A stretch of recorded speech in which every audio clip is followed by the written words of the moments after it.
चालाकी से और दिमाग से कुछ होना होता सर। चौसर का खेल जो है ना वो दुर्योधन ने जीता था और पूरी जिंदगी चालाकी की थी, चालाकी की पराकाष्ठा थी, है ना। 18 दिन लगे सर, सिर्फ 18 दिन इतिहास पलटने, नामो निशान खत्म हो गया। क्योंकि इधर जो व्यक्ति था ना वो सरलता से चल रहा था, साधारण तरीके से चल रहा था, विश्वास से चल रहा था, अपना कर्म ईमानदारी से कर रहा था, जो उसके हिस्से आया था वो अर्जुन था सर। वो इतना अच्छा इंसान था सर। आप देखो भगवान ने बहुत कुछ सिखाया सर। आप देखो मैं हर चीज को जोड़ के देखता हूँ। वो 125 साल जो ठाकुर जी रहे हैं ना धरती पर, वो 125 साल बहुत महत्वपूर्ण है सर। कि अर्जुन युद्ध भूमि में खड़ा है, पहला दिन है, भगवान को बोलता है कि प्रभु, तब तक तो जानता ही नहीं था ये भगवान है, तब तक तो एक मित्र के तौर पे जानता था। बोले कि माधव मध्य में ले चलो। मध्य में चले गए क्योंकि सारथी थे कृष्ण, जहां कहते वहां लेके जाना था। मध्य में चले गए, बोले कि मैं देखना चाहता हूँ कौन कौन युद्ध करने आया है। तो सामने देखा पितामह भीष्म खड़े हैं, गुरु द्रोण खड़े हैं, दुर्योधन खड़ा है, कर्ण खड़ा है, महारथी खड़े हैं।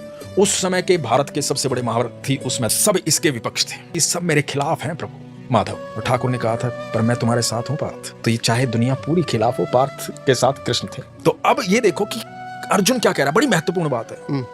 अर्जुन कह रहा है कि माधव वापस चलो, मुझे युद्ध नहीं करना। जिस आदमी को जिंदगी भर त्रास दिया गया, जिंदगी भर तकलीफें दी गई, एक राजा का बेटा होते हुए जिंदगी भर जंगलों में अपनी माँ के साथ, अपनी पत्नी के साथ भटकाया, बार बार अपमानित किया गया, जिसकी पत्नी को भरी सभा के अंदर चीर हरण करने का प्रयास किया गया, ये वो लोग सामने खड़े हैं जिन्होंने इतना पाप किया, पूरी जिंदगी नरक बना के रखी है अर्जुन की। उनके प्रति भी अर्जुन क्या कहता है कि प्रभु मुझे युद्ध नहीं करना, ये अपने हैं, इनको मारने के बाद यदि तीनों लोगों का साम्राज्य भी मुझे मिल गया तो कोई फायदा नहीं है प्रभु, वापस चलो। सर जिस दिन आप